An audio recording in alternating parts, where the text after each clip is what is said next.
자, 하나님 말씀 보시겠습니다. 오늘 보실 하나님 말씀은 고린도 후서입니다. 고린도 후서 5장.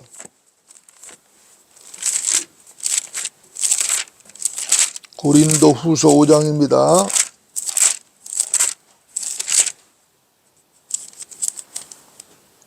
18절부터 20절까지입니다. 18절부터 20절까지.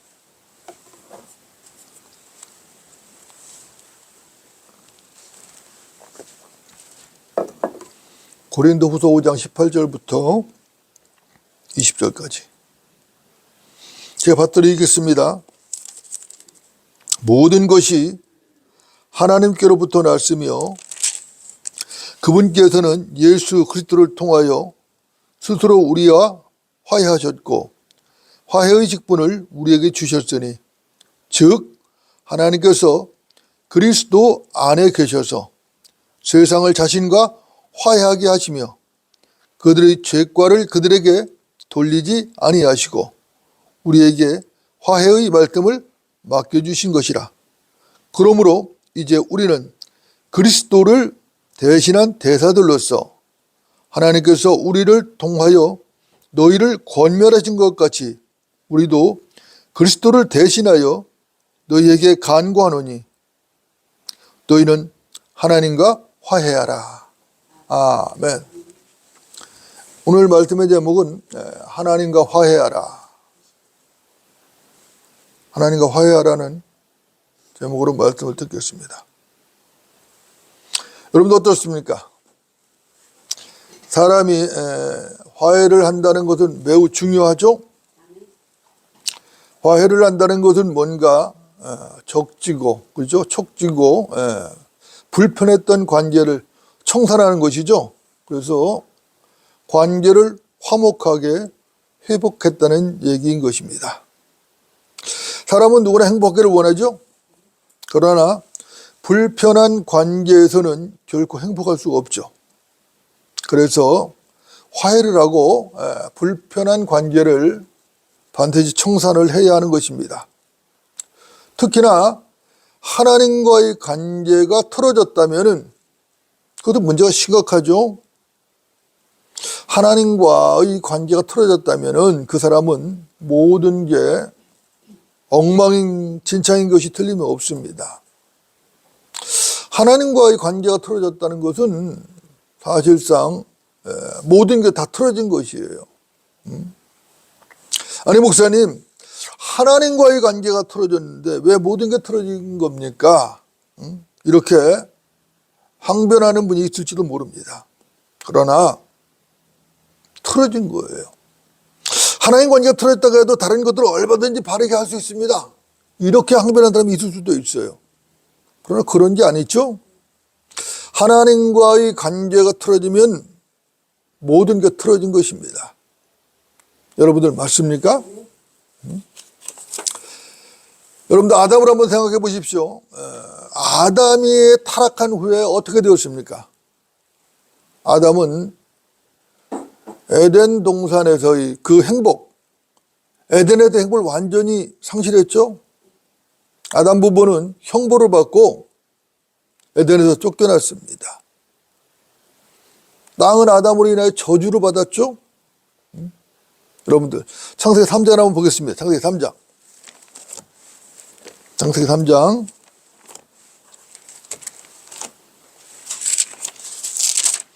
16절부터 19절입니다.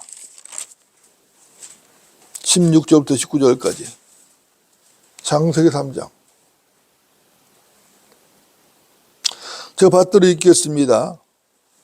여자에게 말씀하시기를 내가 너희 고통과 너희 임신을 크게 늘리리니 네가 고통 가운데서 자식들을 낳을 것이요 너희 바람은 네 남편에게 있을 것이니 남편이 너를 주관할 것이라 하시더라. 또 하나님께서 아담에게 말씀하시기를 네가 네 아내의 음성에 경청한 까닭에 내가 네게 명하여 말하기를 너는 그것을 먹지 말라고 한 그 나무의 열매를 먹었으니 너로 인하여 땅은 저주를 받고 너는 너희 전생에 동안 고통 중에서 그 소산을 먹으리라. 또 땅은 네게 가시나무와 엉겅퀴를 낼 것이요 너는 들의 채소를 먹을 것이며 네가 땅으로 돌아갈 때까지 내 얼굴에 땀을 흘려야 빵을 먹으리니 이는 내가 땅에서 취해졌음이라. 너는 흙이니 너는 흙으로 돌아갈 것이니라 하시더라. 이렇게 말씀합니다. 여러분도 어떻습니까? 이 본문을 보면 이브 여자에게는 그 임신과 출산의 고통이 주어졌죠. 그리고 아담에게는 일평생 땀을 흘려야 하는 노동의 고통이 주어졌습니다. 그들이 이 땅에서 이 생을 마친 후에는 어디로 가죠? 흙으로 돌아갈 수밖에 없는 벌도 받았습니다. 그들은 영이 죽었죠? 영이 죽어서 하나님의 형상이 파괴되었습니다. 그렇게 되니까 하나님과의 정상적인 교제가 끊어진 것이죠. 그래서 하나님과의 그 정상적인 교제가 끊어진 채로 에덴의 동산에서 쫓겨난 것이죠. 비극이죠. 그런데 이것이 전부가 아니에요. 아담의 범죄로 인해서 저주받은 땅은 가시와 엉겅퀴를 낸단 말입니다. 왜 이렇게 되었는가? 여러분들 왜 이렇게 되었죠? 이것은 타락한 범죄의 대가죠. 하나님의 말씀을 어기고 타락한 범죄의 대가인 것입니다. 결과는 참으로 참담했죠? 여러분들 어떻습니까? 그래도 한 가지 감사한 것은 하나님께서 아담 부부에게 형벌은 내리셨지만 그들을 영원히 저주하지는 않으셨다는 사실인 것이. 여기에도 하나님의 놀라우신 은혜가 있는 것이죠. 자, 아담 부부를 미혹한 뱀에게는 저주를 내셨어요. 그렇죠? 창세기 3장 14절을 보면은 주 하나님께서 그 뱀에게 말씀하시기를 네가 이것을 행하였으니 너는 모든 가축과 들의 모든 짐승보다 저주를 받아 네 배로 다닐 것이며 네 평생 동안 흙을 먹을지니라 이렇게 말씀합니다. 뱀에게 저주를 하신 것이에요. 뿐만 아니라 땅도 저주를 받았죠. 너로 인하여 땅은 저주를 받고, 그죠? 너로 인하여 땅은 저주를 받고 그랬어요. 너는 너희 전생에 동안 고통 중에서 그 소탄을 먹으리라 이렇게 말씀하셨거든요. 그런데 유독 아담 부부에게는 하나님께서 고통이라는 징계를 내리셨지만 영원한 저주는 하지 않으셨다는 것입니다. 아담 부부에게 하나님께 분명히 징계를 내리셨어요. 고통이라는 징계를 내리셨는데 영원한 저주는 하지 않으셨어요. 사실 범죄한 그들은 하나님으로부터 저주를 받아도 할 말이 없어요. 그렇죠? 할 말이 없어요. 그런데 하나님께서는 그들을 저주하지 않으셨습니다. 이것도 하나님의 놀라운 은혜죠. 여러분도 어떻습니까? 그들이 받아야 할 저주를 누가 받았죠? 그들이 받아야 할 저주를 에덴의 어린 양이 대신 받은 것입니다. 창세기 3장 21절을 보면 이렇게 말씀하거든요. 주 하나님께서는 아담과 그의 아내에게 가죽으로 옷들을 만들어 그들에게 입히시니라 이렇게 말씀하거든요. 하나님께서, 그죠? 하나님께서 가죽 옷을 만들었거든요. 짐승을 잡아서 가죽 옷을 만들어서 그들에게 입혔어요. 그죠? 아담과 이브에게 입히셨단 말입니다. 아담 부부의 죄를 가리기 위해서 한 짐승이 피를 흘린 것이죠. 그렇죠? 여러분들 그 짐승이 뭐겠어요? 어린 양이죠. 어린 양이 틀림없습니다. 그 짐승은 창세기 22장에서는 수풀에 뿔이 걸린 한 마리 수량으로 나타나는 것입니다. 그 양은 분명히 가시나무 수풀에 뿔이 걸렸을 것이에요. 그 양 어떤 양이죠? 이삭을 대신해서 하나님께 드려지는 양이란 말입니다. 창세기 22장에 나오는 양은, 그죠? 그 양이 수풀에 걸렸다 그랬거든요. 수풀에 뿔이 걸렸다고 그랬어요. 성경을 보면. 그 수풀이 무슨 수풀이겠어요? 가시나무 수풀이란 말입니다. 그죠? 그 양은 분명히 가시나무 수풀에 뿔이 걸렸을 것입니다. 그러면 왜 하필이면은 그 양이 가시나무 수풀에 걸려야 되는 것인가? 그 뿔이 왜 가시나무 수풀에 걸려야 되는 것인가? 뿔은 권위를 상징하잖아요. 그렇죠? 왜 걸려야 되는 것인가? 그것은 예수님께서 나무에 매달리시고 가시면류관을 쓰셔야 하시기 때문에 그런 것이. 그 수량은 여호와 일에 하나님께서 스스로 준비하신 양이거든요. 그렇죠? 하나님께서 스스로 준비해서 여호와 일이라고 성경은 말하고 있거든요. 예수 그리스도도 하나님께서 스스로 준비하셨죠?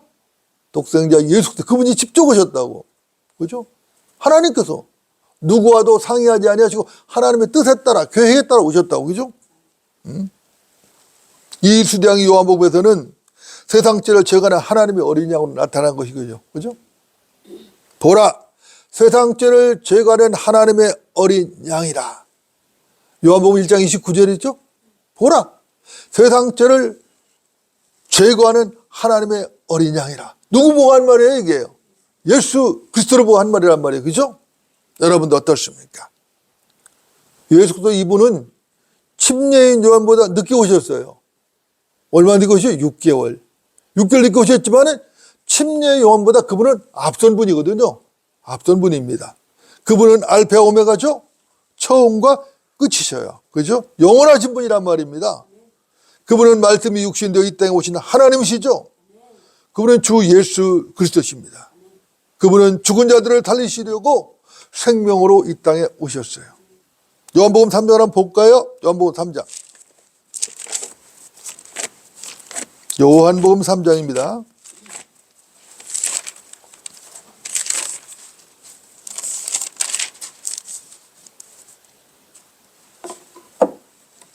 (14절부터) 16절까지입니다.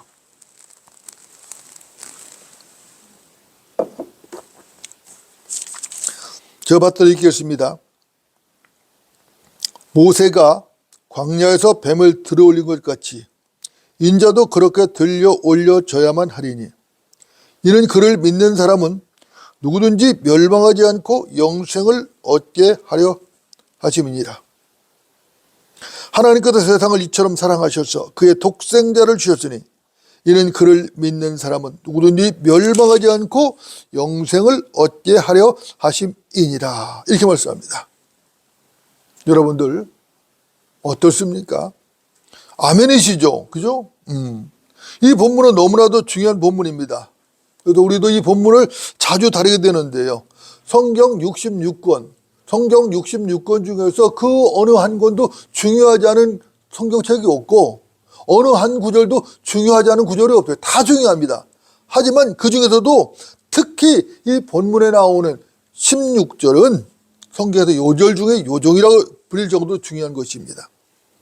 하나님의 아들 예수 그리스도께서 왜 이 땅에 인간의 몸을 입고 오셨는가?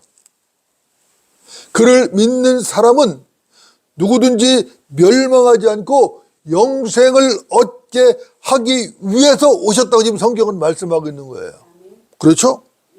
우리는 여기서 누구든지라는 말과 영생이라는 말을 주목을 해야 하는 것입니다. 하나님께서는 그분의 아들 독생자를 이 땅에 보내셨는데 그 이유와 목적이 무엇이냐? 그 목적이 무엇이냐? 여러분들 그 목적이 뭐죠? 누구든지 그분의 아들 주 예수 그리스도를 믿고 영원한 생명을 얻기 위해서 그렇게 하셨다는 것이 그게 목적이라는 것이에요. 예수님께서는 이 목적을 위해서 한 마리 어린 양으로 이 땅에 오신 것입니다. 그분의 목적은 명확한 것이에요. 그죠? 명확한 것입니다. 그분의 목적은 하나님의 생명을 주시기 위해서 오셨어요. 물론 궁극적인 목적은 죄인들을 구원하셔서 하나님의 생명을 주고 그분의 왕국을 실현하게 해서 오신 것이죠. 그러나 1차적인 목적은 잃어버린 양들을 찾고 그들을 구원하시기 위해서예요. 그들에게 생명을 주시기 위해서 오셨단 말입니다. 여러분 어떻습니까? 왜 하나님의 생명을 받아야만 하는가? 이유는 간단하죠. 하나님의 생명만이 영원하기 때문에 그런 것입니다. 인간의 생명은 끝이 있어요. 이 인간의 육신의 생명은 끝이 있다고. 보통은 70이고 한가하면 80이라고 성경을 말하고 있는 거죠. 끝이 있어요. 오직 하나님의 생명만이 영원하기 때문에 반드시 인간은 하나님의 생명을 받아야 하는 것이에요. 아담은 범죄함으로 하나님의 생명을 상실했죠. 그 후 아담 안에 있는 모든 사람들은 그 누구도 하나님의 생명이 없는 것이, 하나님의 생명이 없는 자는 영이 죽은 것이에요. 영이 죽었기 때문에 하나님의 생명이 없다고 말하는 것이에요. 여러분도 어떻습니까? 인간의 비참함이 여기에 있는 것이죠. 보소서, 내가 죄악 중에 조성되었고 죄 중에서 내 어머니가 나를 배웠나이다. 시편 50편 5절 말씀이에요. 보소서, 내가 죄악 중에 조성되었다는 것이에요. 죄 중에서 내 어머니가 나를 배웠다는 것이에요. 여러분도 어떻습니까? 그러니까 모든 태어나는 존재들, 아담 안에서 태어난 모든 존재들은 뭐예요? 생명이 없는 존재로 태어나는 것이에요. 죄인이죠. 생명 없는 존재들이에요. 거듭나지 못한 사람은 이 말을 도저히 이해할 수 없는 것입니다. 이해가 불가해요. 아니, 사람이 태어나서 응애응애 아기가 울고 자라고 성장하고 일도 하고 여러 가지 하는데 왜 생명이 없다는 거야? 저 목사 이상한 사람이구나. 이렇게 말할 수밖에 없는 것이. 여러분도 어떻습니까? 그들은 어떤 사람과 같죠? 요한복음 3장에 나오는 니코데모와 똑같은 사람인 것이에요. 그럴 수밖에 없는 것이에요. 왜 그렇죠? 그들은 거듭난 경험이 없어요. 하나님의 생명이 뭔지를 몰라요. 모르기 때문에 그럴 수밖에 없는 것이에요. 그들이 안다고 하는 것은 육체의 생명밖에 모르는 것이에요. 여러분도 어떻습니까? 그들의 생각은 단순한 것이죠. 육체가 죽으면 생명이 없는 것이고 육체가 살아있으면 생명이 있다고 생각하는 것이에요. 이게 그들의 생각이에요.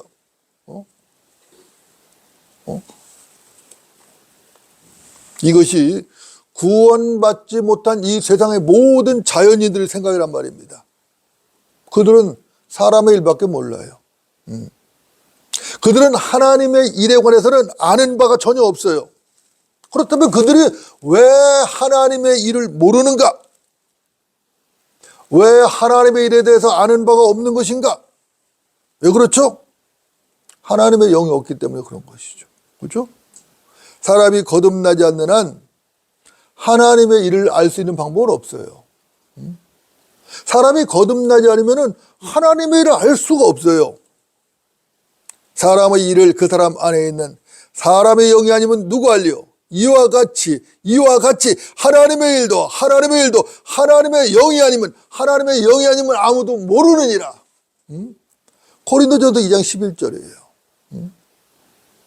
하나님의 영이 아니면 하나님의 일을 아무도 알 수 없다고. 여러분도 어떻습니까? 진리는 분명하죠?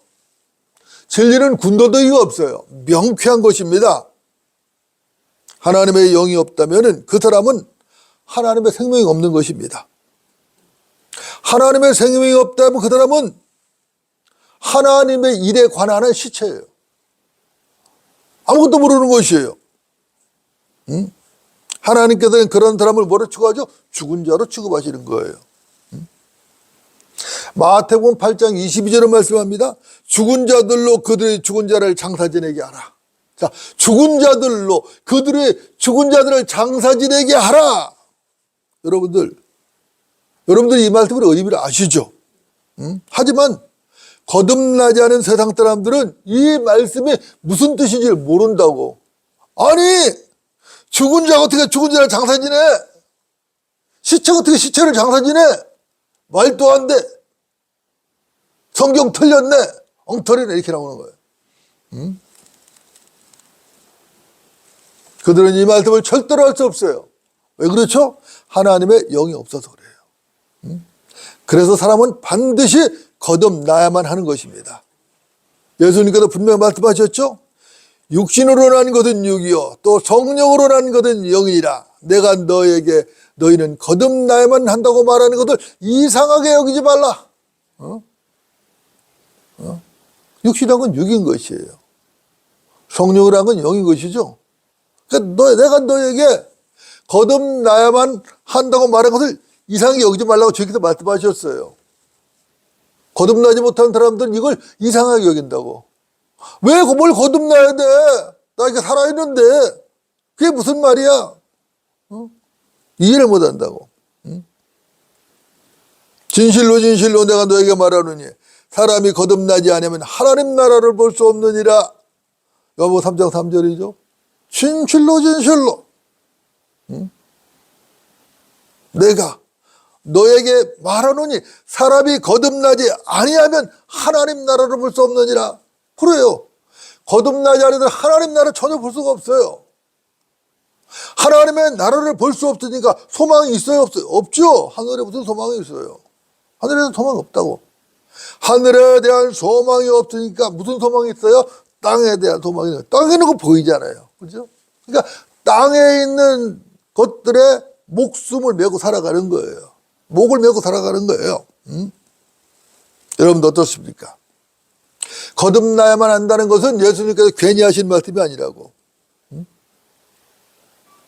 거듭나지 않았다면은 그 사람은 용서받지 못한 죄인이죠? 그 사람은 용서받지 못한 죄인이라고. 그 사람 안에는 뭐가 없어요? 하나님의 생명이 없는 것이에요. 그 사람은 그렇다면 어디에 속했어요? 마귀의 진영에 속한 사람이죠. 마귀의 진영에 속했다는 것은 무슨 얘기예요? 마귀의 자식이라는 얘기예요. 여러분들, 이 말이 과하다고 생각하십니까? 거듭나지 못한 사람은 마귀의 자식이다. 이 말이 과하다고 생각하십니까? 아니죠. 절대로 과하지 않습니다. 여러분들은 어떻게 생각하십니까? 세상 사람들은 이 말에 격하게 저항할 수 있어요. 아, 저 목사 미친 사람이구나 하면서 욕을 하고 비난할 수 있어요. 하지만 이것은 제 말이 아니에요. 이 말은 엄중하신 하나님 말씀이라고요. 하나님께서 하신 말씀이에요. 마귀의 자식들이 갈 곳은 어디밖에 없어요? 지옥밖에 없어요.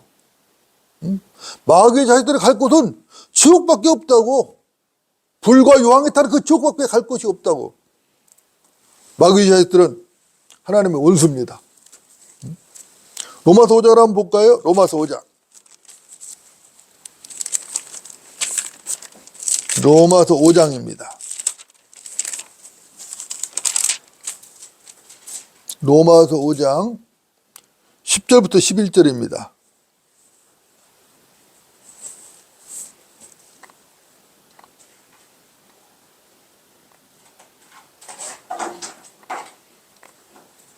제가 받들이겠습니다.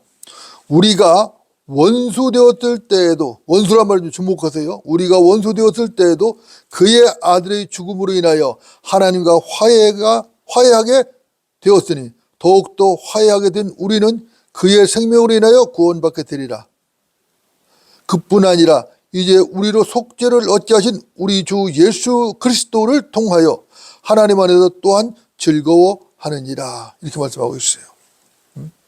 여러분들 어떻습니까? 우리도 과거에는 하나님의 원수였죠? 분명히 하나님의 원수였어요. 그때 우리는 허물과 죄들로 죽어 있었다고. 우리도 진노의 자녀였어요. 그때 우리는 공중권세의 통치자 마귀를 추종하고 살았거든요. 우리는 분명히 하나님의 원수였습니다. 목사님, 그건 아닌 것 같은데요. 저는 예수를 믿기 전에도 마귀를 추종하지 않았습니다. 예수를 믿지는 않았지만 그래도 내가 하나님을 반대하지는 않았어요. 예수님을 반대하지는 않았습니다. 이렇게 혹시 항변한 분이 있을지 몰라요. 물론 우리 교회는 없겠죠. 하지만 밖에서 말씀을 듣는 분들 중에는 충분히 있을 수 있어요. 그러나 하나님 말씀은 분명하고 확고한 것입니다. 이 세상 모든 사람은 하나님께 속했든지 아니면 마귀에 속했든지 둘 중에 하나예요. 이것도 아니고 저것도 아니고 중간지대는 없어요. 그런 건 없어요. 산자가 아니면 뭐죠? 죽은 자예요. 죽은 자가 아니면 산자인 것입니다. 하나님께 속한 자가 아니면 마귀에게 속한 자고, 반대로 마귀에 속한 자가 아니라면 그 사람은 분명히 하나님께 속한 사람이에요. 이것은 성경이 말씀하는 진리인 겁니다. 여러분들 맞습니까? 하나님께서는 원수들을 구원하시고 그 원수들과 화해하시기 위해서 그분의 아들 독생자를 십자가에 매달으셨어요. 하나님께서 죄 없으신 독생자의 몸을 찢어서 성소의 휘장을 찢으시고 독생자의 피를 뿌려서 그분 스스로 화해가 되셨어요. 그래서 그분을 영접하면은 하나님과 화해가 되는 거예요. 여러분 어떻습니까? 여러분들 하나님의 그 사랑을 아시겠습니까? 응? 우리가 아직 죄인이었을 때 그리스도께서 우리를 위하여 죽으심으로써 하나님께서는 우리를 향한 그의 사랑을 나타내셨느니라. 로마서 5장 8절이에요. 우리가 아직 죄인이었을 때예요. 그리스도께서 우리를 위하여 죽으셨다는 거예요. 그래서 하나님께서 우리를 향한 그분의 사랑, 하나님의 사랑을 나타내셨다는 거예요. 여러분들 여기 시제를 보십시오. 우리가 아직 죄인이었을 때죠. 아직 죄인이었을 때입니다. 우리가 의로워서 우리를 사랑하신 게 아니에요. 우리가 아직 죄인이었을 때 우리를 사랑하셨다고요. 하나님께서는 바울을 통해서도 이 점을 분명히 밝히셨어요. 로마서 12장 14절에 이렇게 말씀합니다. 너희를 박해하는 자들을 축복하라. 축복하고 저주하지 마라. 너희를 박해하는 자들을 축복하라. 아니 박해하는 자 어떻게 축복해요?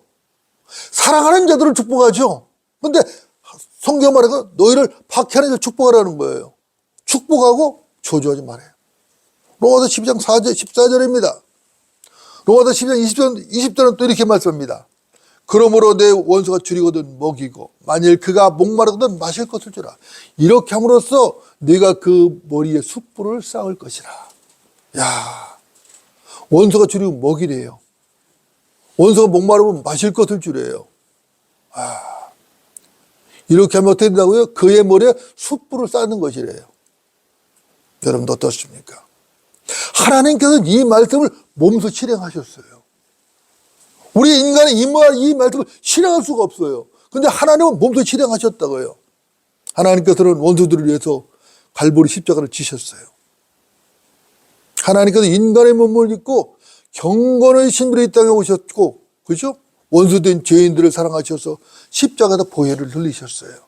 아낌없이 완전히 다 쏟으셨다고.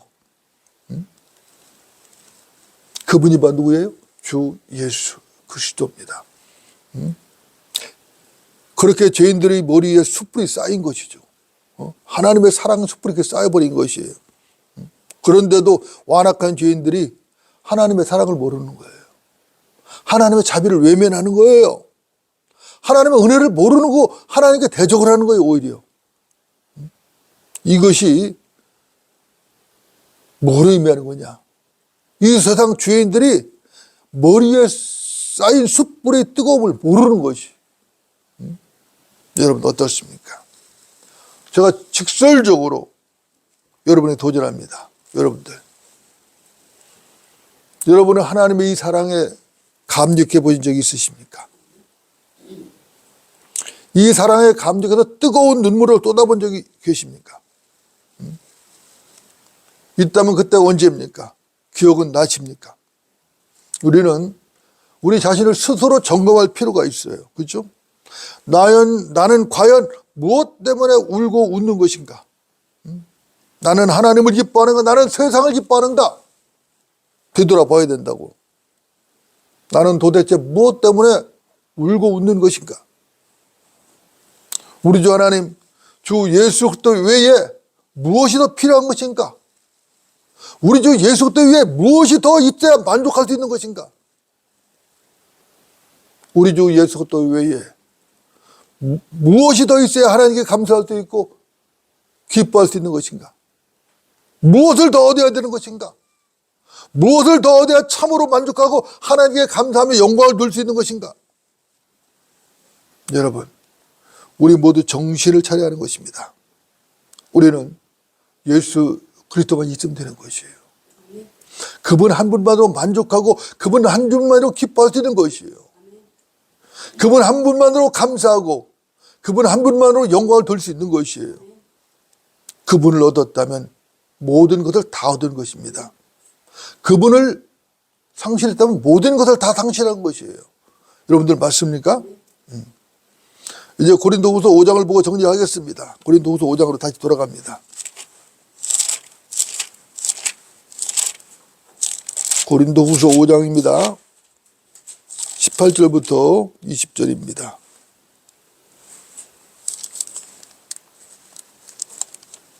제가 받들이겠습니다. 모든 것이 하나님께로부터 났으며 그분께서는 예수 그리스도를 통하여 스스로 우리와 화해하셨고 화해의 직분을 우리에게 주셨으니 즉 하나님께서 그리스도 안에 계셔서 세상을 자신과 화해하게 하시며 그들의 죄과를 그들에게 돌리지 아니하시고 우리에게 화해의 말씀을 맡겨주신 것이라. 그러므로 이제 우리는 그리스도를 대신한 대사들로서 하나님께서 우리를 통하여 너희를 권면하신 것 같이 우리도 그리스도를 대신하여 너희에게 간구하노니 너희는 하나님과 화해하라. 너희는 하나님과 화해하라. 중요한 말씀이죠. 여러분도 어떻습니까?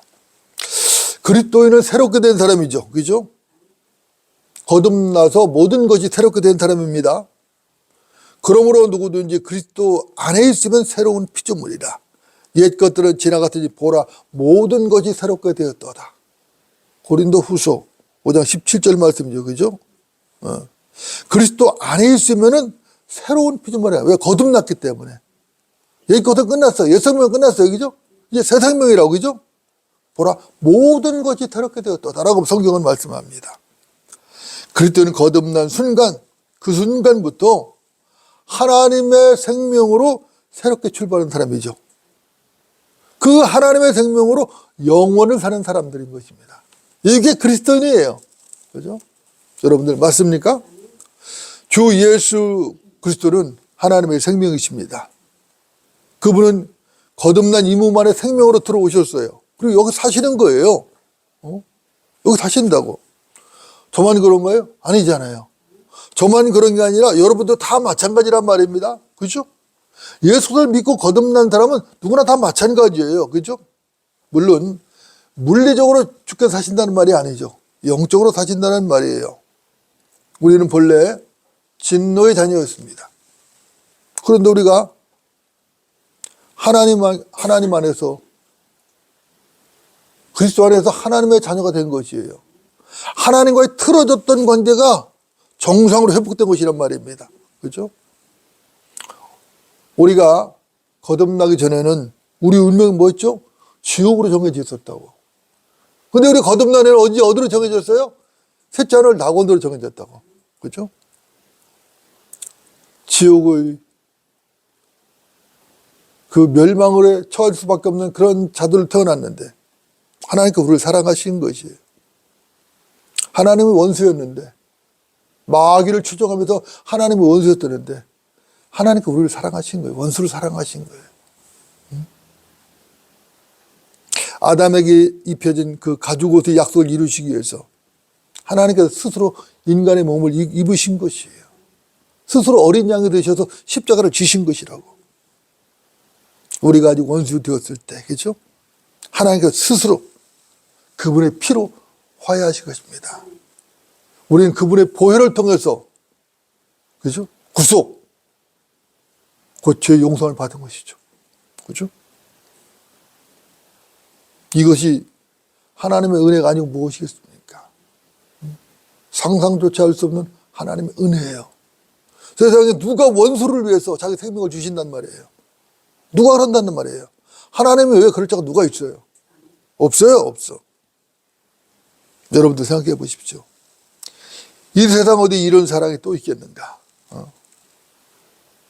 누가복음 15장에는 짐승한 아들이라고 하죠. 그죠? 그 짐승한 아들 탕자를 한번 생각해 보세요. 이 탕자가 왜 집을 나갔죠? 아버지가 구박을 해서 나갔나요? 아니잖아요. 아니면 아버지가 섭섭하게 해서 나갔나요? 아니잖아요. 전혀 아니거든요. 자기 스스로 세상이 좋아서 나간 거예요.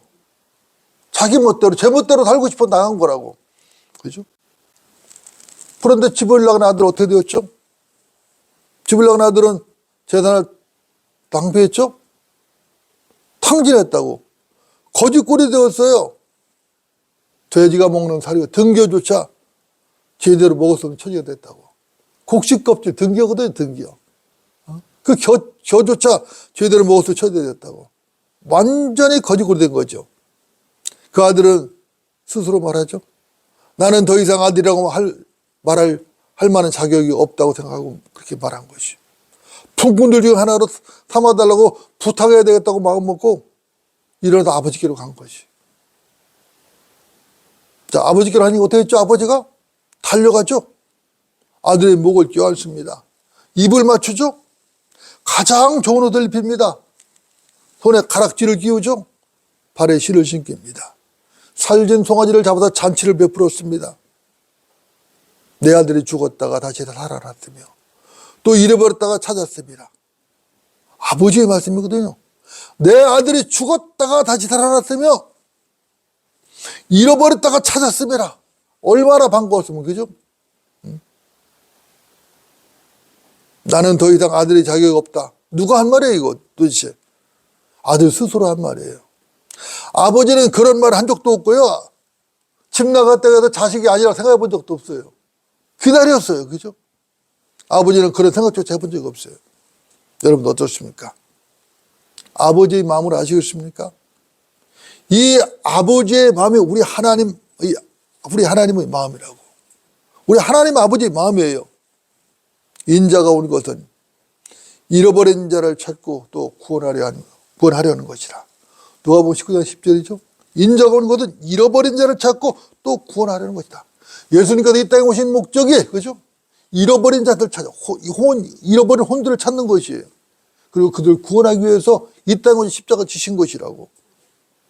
그러므로 맥없이 젖은 손과 쇠약한 무릎을 일으켜 세우고 너희 발을 위하여 곧은 길을 만들어 절뚝거리는 다리로 길에서 벗어나지 않고 오히려 고침을 받게 하라. 히브리서 12장 12절부터 13절 말씀이에요. 그러므로 맥없이 젖은 손과 쇠약한 무릎을 일으켜 세우고 너희 발을 위하여 곧은 길을 만들어 절뚝거리는 다리로 길에서 벗어나지 않고 오히려 고침을 받게 하라. 주께로 나와야 되는 것이. 과감하게 나와야 되는 것이에요. 다른 조건 없어요. 두 손 들고 나와야 되는 거예요, 아버지께. 그죠? 여러분 어떻습니까? 우리가 먼저 하나님께 화해를 청한 것이 아니죠.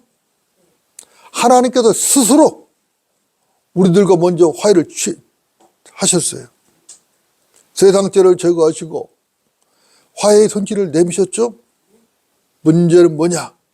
주 예수를 거부하는 죄인들이 문제인 것이에요. 죄인들이 문제인 것이에요. 하나님의 사랑을 거듭한 그 하나님의 지극하신 사랑을 거듭하는 그 죄인들이 문제인 것이에요. 여러분들 제가 또 도전합니다. 여러분들은 하나님과 화해하셨습니까? 아니면 지금도 주 예수를 거부하면서 계속해서 하나님을 대적하고 계신 것입니까? 그것도 아니라면은 분명히 거듭났고 하나님과 화해한 하나님의 아들들이 되었음에도 불구하고 스스로 세상에 취해서 세상 즐거움에 취해서 하나님과 원수처럼 살고 있는 것입니까? 분명히 거듭났어요. 하나님의 아들들이 되었어요. 그런데 세상이 너무 좋은 거야. 너무 즐거운 거야. 너무 기쁜 거야. 그래서 스스로 세상에 취한 거야. 그래서 하나님과 원수된 관계로 살아가는 것이야. 불쌍하죠? 심각하죠? 그죠? 하나님과 속히 화해하십시오. 하나님께서 우리에게 화해의 말씀을 주셨죠? 거듭난 우리는 그리스도를 대신한 하나님의 화해의 대사라고 성경은 말씀하고 있습니다. 혹시라도 거듭나지 못할 분이 있다면 지금 즉시 예수 그리스도를 믿어야 합니다. 그리고 거듭나야 합니다. 그리고 하나님과 화해하시고 하나님과 하나님께서 허락하신 그 화해, 하나님께서 스스로 먼저 화해케 하신 그 화해 안에서 기쁨을 누려야 되는 것이죠. 즐거움을 누려야 되는 것이죠. 만족을 누려야 되는 것이죠. 만일 하나님과 화해했고 그 화해를 누리고 있다면은 제가 다른 건데 여러분의 입에서 찬송이 저절로 나올 것입니다. 찬송이 저절로 나올 것이에요. 풍성한 상과 찬송의 진정한 의미도 알게 될 것이에요. 여러분 모두 그 풍성함을 누리셔야 됩니다. 그 풍성함을 누리며 우리가 화해의 대사로서 부름받았으니까, 그죠? 그 직분을 감당해야 될 거 아니에요. 그 직분을 수행해야 될 거 아니에요. 그죠? 그 직분을 신실하게 수행하는 성도들이 되어야 되는 것입니다. 이것이 우리가 마땅히 구원받은 성도로서 하나님과 화해한 성도로서 마땅히 살아야 할 삶인 것입니다. 기도하시겠습니다.